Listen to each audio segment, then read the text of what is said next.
ध्वनिर्वर्णा पदं वाक्यमित्यास्पदचतुष्टयम् यस्याः सूक्ष्मादिभेदे वाग्देवीं तामुपास्महे।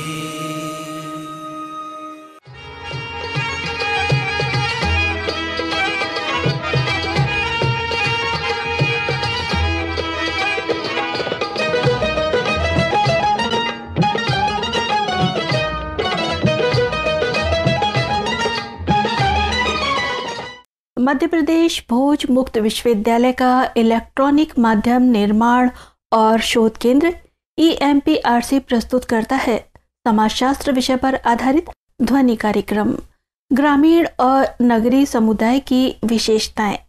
ये कार्यक्रम BA समाजशास्त्र के द्वितीय वर्ष के विद्यार्थियों के लिए प्रथम प्रश्न पत्र ग्रामीण और नगरीय समुदाय की दूसरी इकाई पर आधारित है। इस कार्यक्रम की विषय विशेषज्ञ है डॉक्टर माधवी लता दुबे।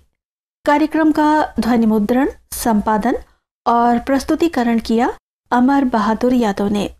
तो श्रोताओं, आइए सुनते हैं ध्वनि कार्यक्रम ग्रामीण और नगरीय समुदाय की विशेषताएं।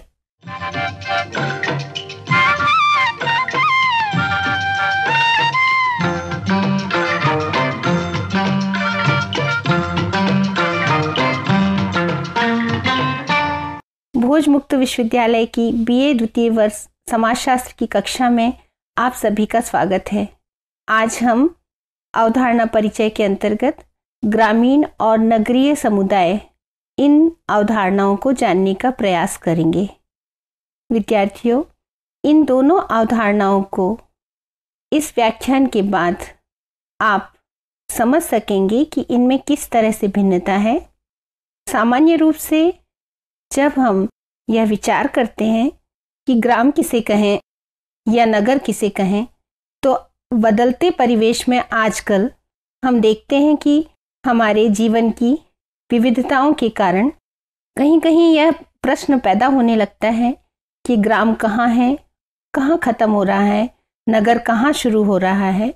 इसलिए यह जानना आवश्यक है कि हम ग्रामीण समुदाय को और नगरीय समुदाय को उनकी विशेषताओं के आधार पर पृथक पृथक रूप से समझने का प्रयास करें।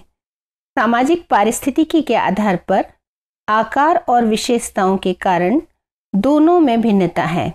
दोनों का आकार अलग है, दोनों में विशेषताएं अलग हैं और यह सब समाज में रहते हुए हम महसूस कर सकते हैं।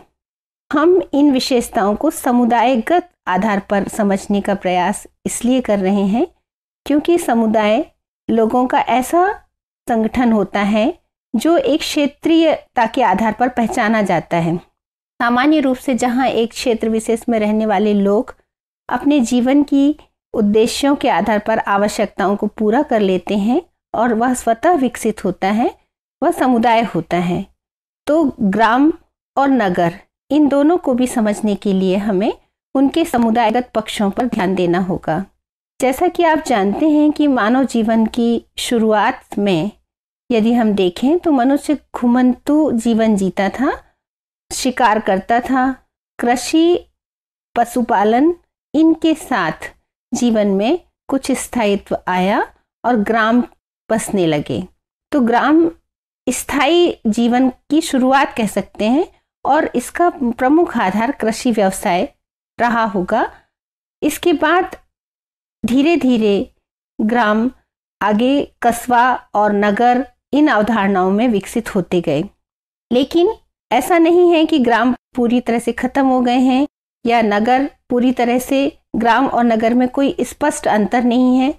अंतर आज भी है क्योंकि उनकी समुदायगत जो विशेषताएं हैं, जीवन की विधियां हैं, उनको अगर हम अलग अलग समझने का प्रयास करें तो निश्चित तौर पे ये कह सकते हैं कि ग्राम क्या है, यानी ग्रामीण समुदाय की क्या अभिप्राय है और नगरीय समुदाय से क्या अभिप्राय है। आप अपने परिवेश में, यदि आप नगरीय जीवन शैली में निवास करते हैं तो आप सुबह से लेके रात होने तक अपने जीने के जो ढंग है, मकानों का जो प्रकार है, सुविधाएं हैं, साधन हैं अपने लक्ष्य को प्राप्त करने के, इनको देखते होंगे। और यदि आप ग्रामीण क्षेत्रों में जाते हैं तो वहाँ भी आप देखते हैं कि लोग किस तरह से निवास करते हैं, उनका व्यवसाय क्या है, उनके बीच संबंधों का आधार क्या है और किस तरह की जीवन शैली उन्होंने अपनाई है। तो आइए अब हम चर्चा करते हैं इन्हीं कुछ पक्षों पर, जिनसे कि हम यह स्पष्ट कर सकें कि ग्रामीण समुदाय क्या है और नगरीय समुदाय क्या है। समाजशास्त्रियों ने अलग अलग तरीके से इनकी व्याख्या की है। यदि हम एक आधार लेते हैं कि आकार कैसा है, तो निश्चित तौर पे ये कहा जा सकता है कि ग्रामीण समुदाय छोटे आकार का होता है, यानी जनसंख्या का आकार कम होता है तुलनात्मक रूप से नगर के।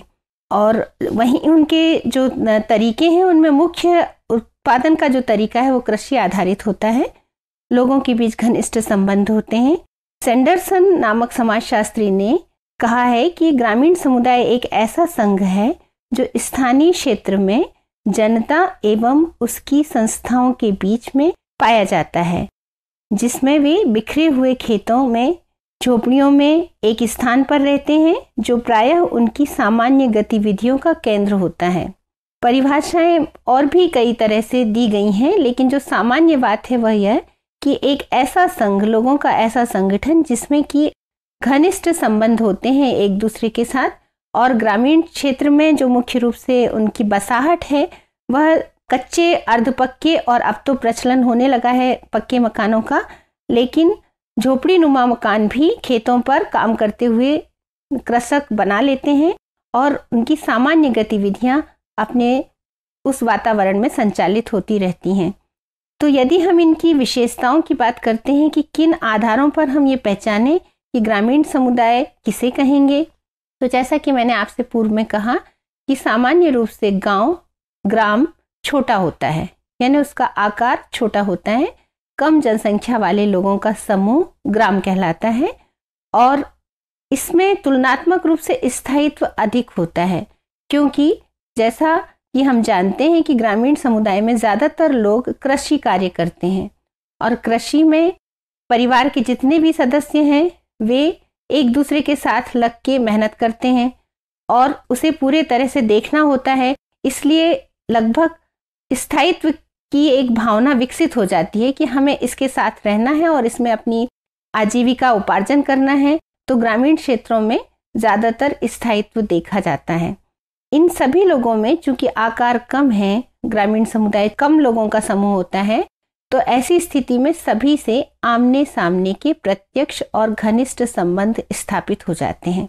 चूंकि प्रत्यक्ष रूप से सब एक दूसरे से मिलते हैं, तो अगली विशेषता के रूप में हम यह कह सकते हैं कि इनमें अनौपचारिक संबंध विकसित होना स्वाभाविक है। इसी वातावरण में जब सुबह से शाम तक ये लोग खेत में काम करते हैं या एक दूसरे से मिलते जुलते हैं, अपने उद्देश्यों को साथ में मिलकर पूरा करते हैं, तो स्वाभाविक है कि ग्रामीण समुदाय में हम की भावना विशेष रूप से प्रबल होती है। सभी एक दूसरे के सुख दुख में साथ देते हैं और एक दूसरे के साथ अपने जीवन की गतिविधियों को संचालित करते हैं। इनमें देखा गया है कि जब हम सामाजिक जीवन में एक साथ हर्षोल्लास से जो उत्सव हैं, त्योहार हैं, इनमें भी एक दूसरे के साथ बराबरी से लोग भागीदार होते हैं और इस तरह से मेल मिलाप की गतिविधियां बढ़ जाती हैं। अब हम देखते हैं कि किस तरह से इनका अर्थोपार्जन का ढंग होता है। तो विद्यार्थियों, चूंकि कृषि इनका मुख्य व्यवसाय होता है, पशुपालन या कृषि से जुड़े और भी जो काम धंधे इस्तेमाल में ये लोग लाते हैं, इनमें श्रम के विशेषीकरण का अभाव पाया जाता है। जिस तरीके से हम देखते हैं, आगे हम आपसे चर्चा करेंगे कि नगरीय समुदाय किस तरह विजातीय लोगों का संगठन है और वहाँ कितने तरह के उद्योग या कार्यशैली विकसित हो गई हैं। वहीं हम देखते हैं कि ग्रामीण जीवन सरल होता है और इनमें जो काम की शैली है, जीविकोपार्जन का ढंग है, वह या तो पैतृक होता है, वंशानुगत जो भी कार्य का ढंग है उसको करने से किसी विशेष प्रशिक्षण के अभाव में ग्रामीण व्यक्ति अपने अर्थोपार्जन को पूरा कर लेते हैं। यानी इनमें श्रम के विशेषीकरण का अभाव होता है और ये मुख्य रूप से कृषि, और यदि हम भारतीय ग्रामों की बात करें तो आप जानते होंगे कि भारतीय ग्रामों में तो बहुत सारे पेशे जातिगत आधार पर भी हैं। जैसे मिट्टी के बर्तन बनाने वाला, लोहे के काम करने वाला, अलग अलग काम करने वाले अलग अलग जाति समूह हैं जिनके बीच में परस्पर संबंध हैं। ये तो भारतीय ग्राम की बात हुई, लेकिन सामान्य रूप से जो ग्राम होते हैं वे मुख्यतः कृषि आधारित होते हैं। इसके अलावा हम देखते हैं कि चूंकि ये कृषि पर आधारित होकर अपनी आजीविका का उपार्जन करते हैं, तो ये प्रकृति से घनिष्ठ रूप से संबंधित होते हैं। कृषि एक ऐसा व्यवसाय है कि जिसमें संयुक्त दायित्व निभाने की आवश्यकता होती है, तो परिवार भी संयुक्त होते हैं। ज़्यादातर हम देखते हैं कि इनका जो परिवार है वह नाभिकीय या केंद्रीय परिवार नहीं होता, बल्कि संयुक्त परिवार ग्रामीण जीवन की विशेषता होते हैं और उसमें सभी कृषि से जुड़े कार्यों में संलग्न होते हैं। महिलाएं भी काम करती हैं, पुरुष भी काम करते हैं और परिवार के जितने सदस्य हैं वे किसी न किसी तरीके से इन कामों को संपादित करते हैं। चूँकि जीवन बहुत सरल, सादा, प्रकृति से जुड़ा होता है, इसलिए निम्न जीवन स्तर हम कह सकते हैं, जिसमें किसी तरह का कोई कृत्रिमता नहीं होती, कोई आधुनिकता नहीं होती, भौतिकवाद का आकर्षण नहीं होता, बल्कि सरलता से सादगीपूर्ण जीवन जीने की आदत होती है इस समुदाय के लोगों को। और चूंकि ये अपने ज़्यादातर पेशे और काम का ढंग इनका पीढ़ी दर पीढ़ी चलता है, इसलिए स्वाभाविक है कि इनके जीवन में जो मूल्य हैं, जो संस्कार हैं, आदतें हैं, वे परंपराओं से प्रभावित होती हैं। तो ये ग्रामीण समुदाय के लोग ज़्यादातर परंपरा प्रधान जीवन जीते हैं और इनके जो मूल्य हैं उनका भी लक्ष्य व्यक्तिगत नहीं होता, स्वार्थ नहीं होता, बल्कि ये सामूहिकता में विश्वास करते हैं, धर्म में विश्वास करते हैं और भाग्यवादी भी होते हैं। इस तरीके से हम ये कह सकते हैं कि ग्रामीण समुदाय अपनी विशेषताओं के कारण आज भी अलग से पहचाना जा सकता है। तो अभी हमने ये देखा कि ग्रामीण समुदाय क्या है और इसे हम कैसे समझें। तो हम सामान्य रूप से कह सकते हैं कि छोटा आकार, तुलनात्मक रूप से स्थायित्व का स्वभाव लिए, आमने सामने के घनिष्ठ संबंधों पर आधारित, अनौपचारिक, हम की भावना से ओतप्रोत और श्रम के विशेषीकरण का जिसमें अभाव हो, कृषि पर आधारित जीवन, प्रकृति से घनिष्ठ संबंध, परिवार की संयुक्तता, निम्न जीवन स्तर, परंपरा प्रधान जीवन शैली, कुछ ऐसी विशेषताएं हैं जिनके कारण ग्रामीण समुदाय को पहचाना जा सकता है। आगे हम इसके साथ ही नगरीय समुदाय क्या है इसे जानने का प्रयास करेंगे।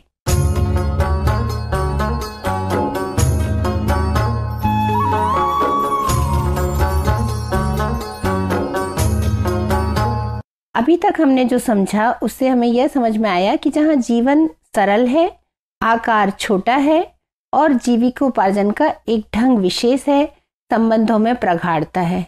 यदि हम इससे विपरीत जाके देखें तो हमें समझ में आ जाता है कि इससे विपरीत जो विशेषताएं हैं वो नगरीय समुदाय में मिलेंगी।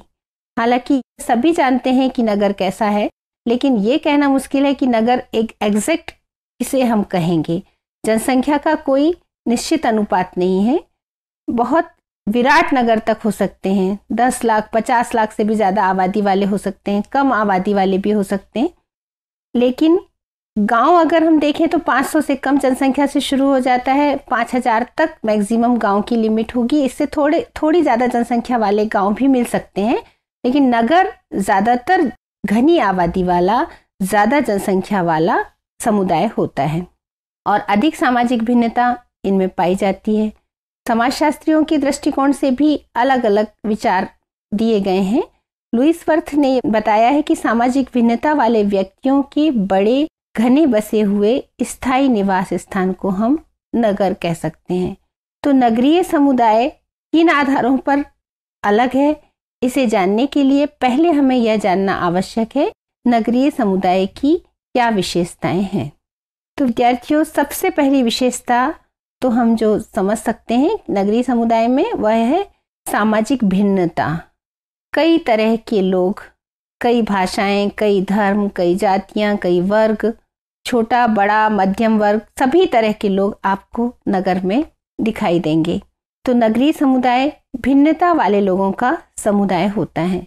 क्योंकि हर एक व्यक्ति अपने योग्यता के आधार पर भी भिन्न है और उसके उद्देश्यों में भी भिन्नता है, उसी तरह से आवश्यकताएं भी बहुत ज़्यादा हैं, तो व्यवसाय भी नगरीय समुदाय में बहुत ज़्यादा होते हैं।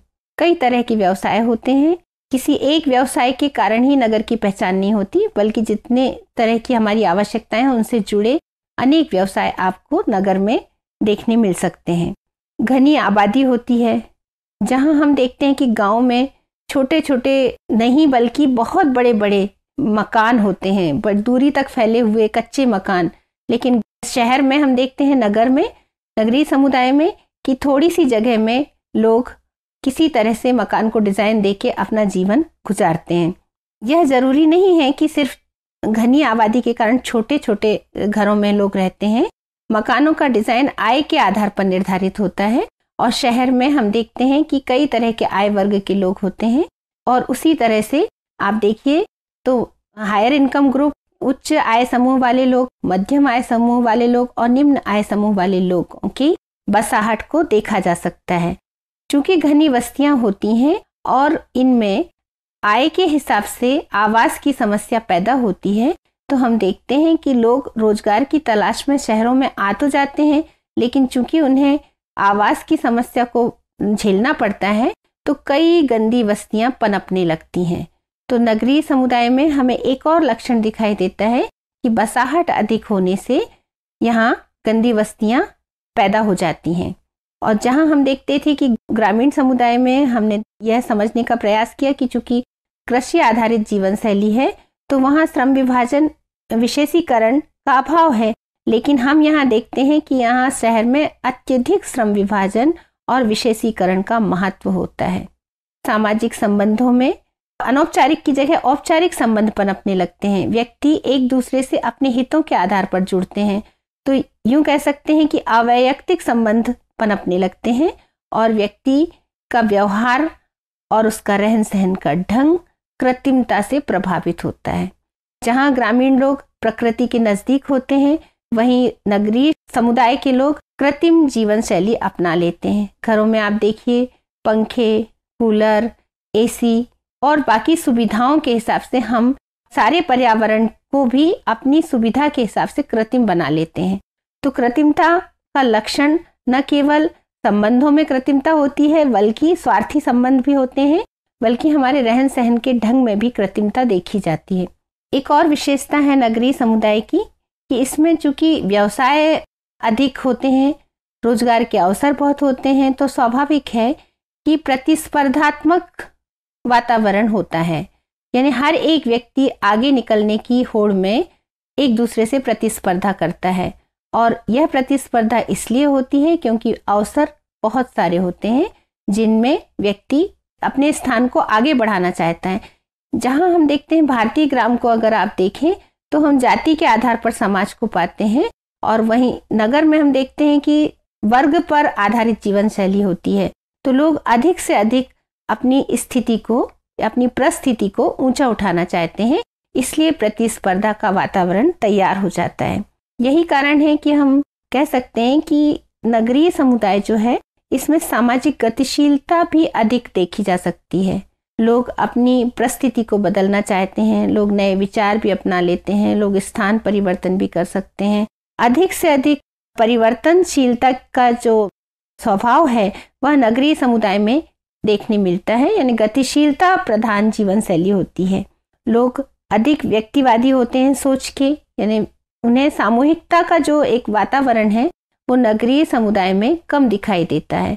व्यक्ति अपने व्यक्तिगत मूल्यों से ज्यादा प्रभावित होता है, या हम यूं कह सकते हैं कि निहित स्वार्थ बहुत अधिक होते हैं संबंधों में। इसे कहा जा सकता है टच एंड गो रिलेशन, छुओ और जाओ, यानी अपना काम निकालना मुख्य उद्देश्य होता है।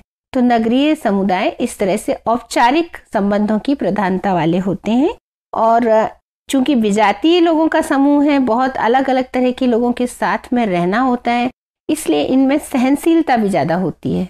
अधिकतर नगरीय समुदाय के व्यक्ति अपने व्यवहार से यह प्रदर्शित करने का प्रयास करते हैं कि वे एक दूसरे को सहन कर रहे हैं, एक दूसरे के साथ मिलकर रह रहे हैं, क्योंकि चूंकि उद्देश्य अलग हैं, संस्कृतियां अलग हैं, तो फिर एक ही रास्ता होता है कि हमें सहनशीलता का वातावरण बनाना चाहिए। तो नगरीय समुदाय में यह जीवन शैली में दिखाई देता है। इतने सारे लोग जिनकी सभी चीज़ें विपरीत हैं, विभिन्न हैं, तो फिर ऐसी स्थिति में प्राथमिक नियंत्रण की प्रविधियां काम नहीं करती। विद्यार्थियों, ग्रामीण समुदाय चूंकि सरल और सादा होता है, जैसा कि हमने आपसे कहा था कि परंपरा प्रधान जीवन शैली होती है, धर्म में विश्वास करते हैं, तो यह उनके लिए नियंत्रण का साधन होता है। लेकिन नगरीय समुदाय में हम देखते हैं कि विजातीयता अधिक है, इसलिए नियंत्रण के द्वितीयक साधन यानी पुलिस, न्याय व्यवस्था, इनसे नियंत्रण स्थापित किया जाता है। इनमें हम की भावना का अभाव पाया जाता है, क्योंकि व्यक्ति एक दूसरे से आमने सामने के घनिष्ठ संबंधों से नहीं, बल्कि उद्देश्य के आधार पर स्वार्थपूर्ण संबंधों से जुड़ते हैं। इसलिए हम ये कह सकते हैं कि इनमें हम की भावना का अभाव पाया जाता है। साथ ही नगरीय समुदाय विशाल समुदाय होता है, इसमें प्रत्यक्ष संबंध होना स्वाभाविक भी नहीं है कि लोग एक दूसरे से अपनी दिन प्रतिदिन की क्रियाओं में संबंध स्थापित कर सकें। इसलिए औपचारिक संबंध विकसित होने के कारण इनमें हम की भावना का अभाव पाया जाता है। तो अभी हमने ये समझा कि नगरीय समुदाय किसे कहेंगे और कौन सी ऐसी विशेषताएं हैं जिनसे कि हम ग्रामीण समुदाय से अलग नगरीय समुदाय को समझ सकते हैं। तो हमने जिन बातों पर चर्चा की उनको एक बार पुनः सुन लीजिए। नगरीय समुदाय जो है उसमें सामाजिक भिन्नता अधिक होती है, व्यवसाय में विविधता पाई जाती है, घनी आबादी होती है और यही कारण है कि गंदी बस्तियां भी पनपने लगती हैं। श्रम विभाजन, विशेषीकरण अधिक मात्रा में पाया जाता है। अवैयक्तिक और औपचारिक संबंध होते हैं, कृत्रिम जीवन शैली होती है, प्रतिस्पर्धा अधिक होती है क्योंकि अवसर भी होते हैं, सामाजिक गतिशीलता अधिक होती है, व्यक्तिवादिता होती है। और एक और बात, चूंकि व्यक्तिवादी होता है व्यक्ति, तो उसमें मानसिक तनाव भी बढ़ जाते हैं। जो चीज़ें हम ग्रामीण क्षेत्रों में सरल और सादे जीवन के कारण अभाव पाया जाता है जिन चीज़ों का, वहीं हम देखते हैं कि नगरीय समुदाय में रहने वाले जो लोग हैं इनमें व्यक्तिवादी मूल्यों के विकास के कारण मानसिक तनाव, अवसाद, ऐसी चीज़ें ज़्यादा पाई जाती हैं। और नियंत्रण के साधन द्वितीयक होते हैं, पुलिस, न्याय व्यवस्था इत्यादि से ये नियंत्रित किए जाते हैं। और नगरीय समुदाय के लोगों में हम की भावना का अभाव पाया जाता है।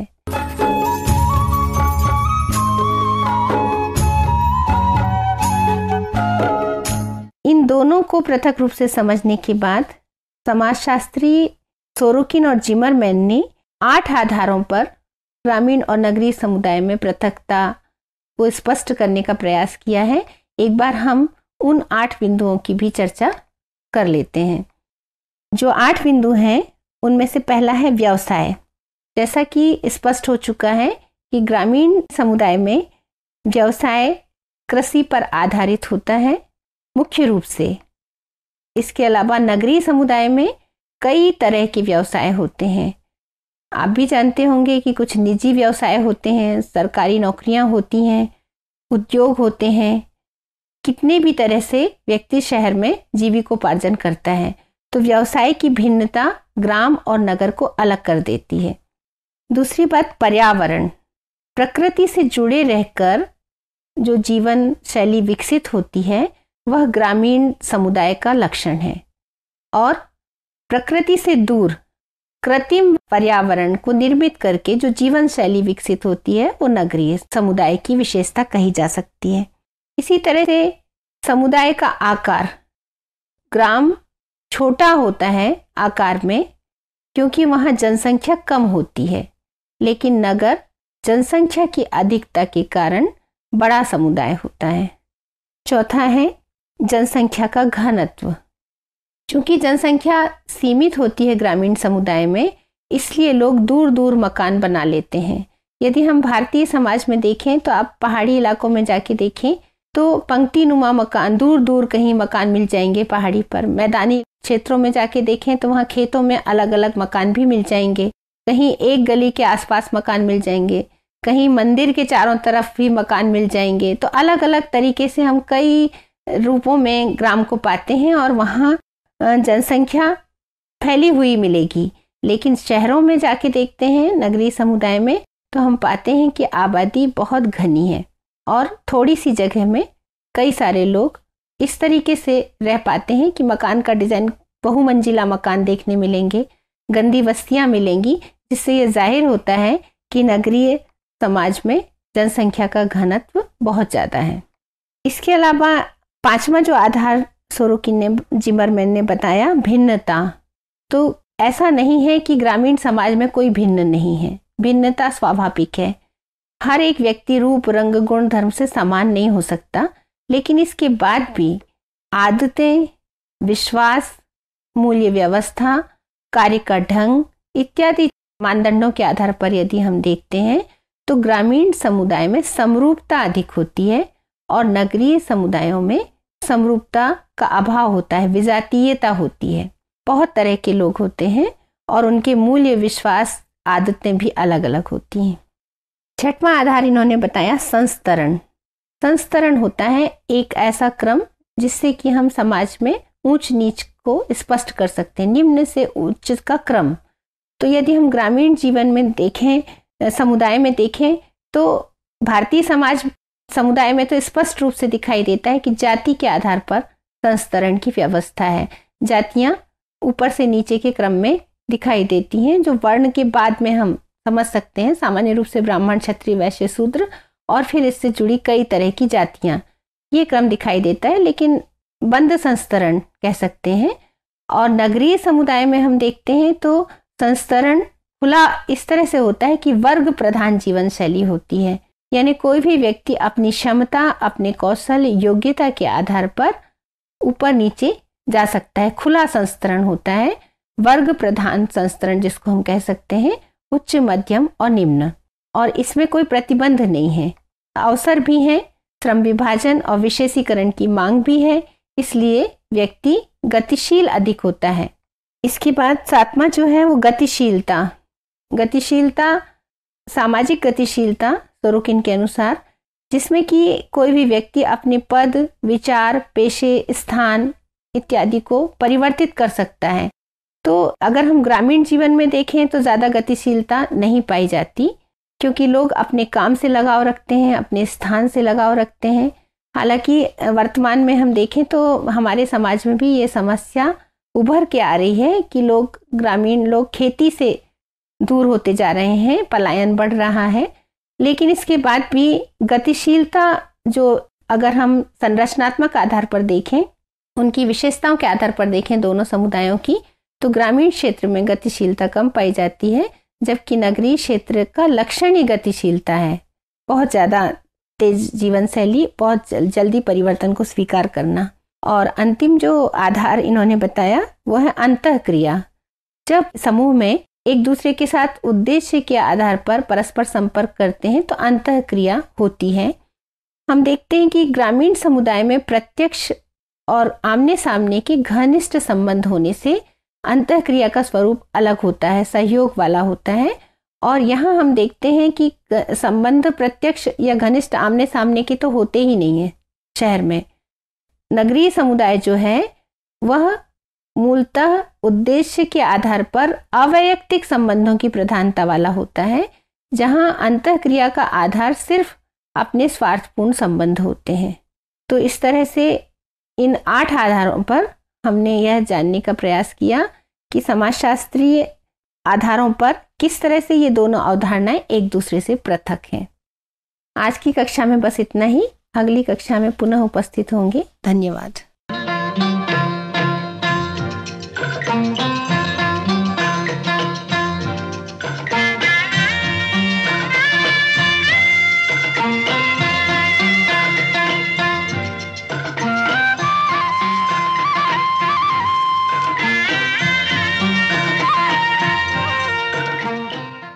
अभी आप सुन रहे थे समाजशास्त्र विषय पर आधारित ध्वनि कार्यक्रम ग्रामीण और नगरीय समुदाय की विशेषताएं। कार्यक्रम की विषय विशेषज्ञ और वार्ताकार थी डॉक्टर माधवी लता दुबे। निवेदिका थी विभा तिवारी। इस कार्यक्रम का ध्वनि मुद्रण, संपादन और प्रस्तुतिकरण किया अमर बहादुर यादव ने। यह कार्यक्रम मध्य प्रदेश भोज मुक्त विश्वविद्यालय के इलेक्ट्रॉनिक माध्यम निर्माण और शोध केंद्र EMPRC द्वारा प्रस्तुत किया गया।